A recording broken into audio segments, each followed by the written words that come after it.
Hi, good morning. Welcome back to Sahasra log. ಇವತ್ತು ಬೆಳಗ್ಗೆ 5 o'clock log ಶುರು ಮಾಡ್ಕೊಂಡಿದ್ದೀನಿ. ದೇವಸ್ಥಾನಕ್ಕೆಲ್ಲ ಹೋಗಿ ಬಂದು ನಮ್ಮ ಊರಲ್ಲಿ ಇವತ್ತು ದುರ್ಗಾ ಮಾತಾ ದೌಡ್ ಇರುವುದರಿಂದ ಓಣಿಯಲ್ಲಿ ರಂಗೋಲಿಯನ್ನು ಬಿಡಿಸಲಾಗಿತ್ತು.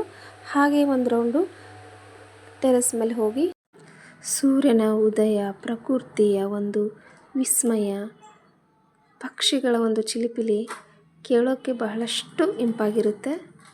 ಹಾಗೆ ಇದನ್ನು ನೋಡಿಕೊಂಡು ಬಂದೆ. ನನ್ನ ಮಗಳು ಅಷ್ಟರಲ್ಲೇ ಎದ್ದಿದ್ಲು. ಅವಳನ್ನು ಕೂಡ ರೆಡಿ ಮಾಡ್ತಾ ಇದ್ದೀನಿ. ನಮ್ಮೂರಲ್ಲಿ ದುರ್ಗಾ ದೌಡ್ ಇದೆ ಅಂತ ಹೇಳಿದ್ನಲ್ವಾ, ಅದಕ್ಕೆ ಅವಳಿಗೆ ಕೇಸರಿ ವಸ್ತ್ರದಿಂದ ಧೋತಿಯನ್ನು ಹಾಕಲಾಗಿತ್ತು.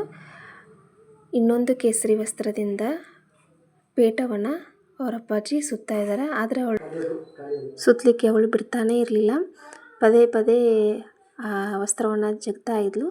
ಆದರೂ ಕೂಡ ಫೈನಲಿ ರೆಡಿ ಆದಳು. ನೋಡ್ರಿ ನನ್ನ ಮಗಳು ಹೇಗೆ ಕಾಣ್ತಾ ಇದ್ದಾಳೆ ಅಂಥೇಳಿ ಕಮೆಂಟ್ ಮಾಡಿರಿ. ಅಷ್ಟರಲ್ಲೇ 6:30 ಆಗಿತ್ತು. ಓಣಿಯಲ್ಲಿ ಕೂಡ ದುರ್ಗಾದೇವಿಯ ಮೆರವಣಿಗೆ ಬರ್ತಾಯಿತ್ತು.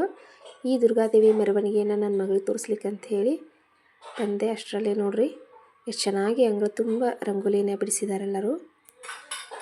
ವೈಟ್ ಶರ್ಟು, ಬಿಳಿ ಪಂಚೆ, ಕೇಸರಿ ವಸ್ತ್ರ ಧರಿಸ್ಕೊಂಡು ದುರ್ಗಾದೇವಿಯ ಒಂದು ಘೋಷಣೆಯನ್ನು ಮಾಡ್ಕೊಂಡು ಹೋಗ್ತಾ ಇದ್ದಾರೆ. ಇವತ್ತಿನ ಲಾಗ್ ಇಷ್ಟೇ. ಈ ಲಾಗ್ ಇಷ್ಟ ಆಗಿದ್ರೆ ಲೈಕ್ ಮಾಡಿರಿ, ಸಬ್ಸ್ಕ್ರೈಬ್ ಮಾಡಿರಿ, ಕಮೆಂಟ್ ಮಾಡಿರಿ.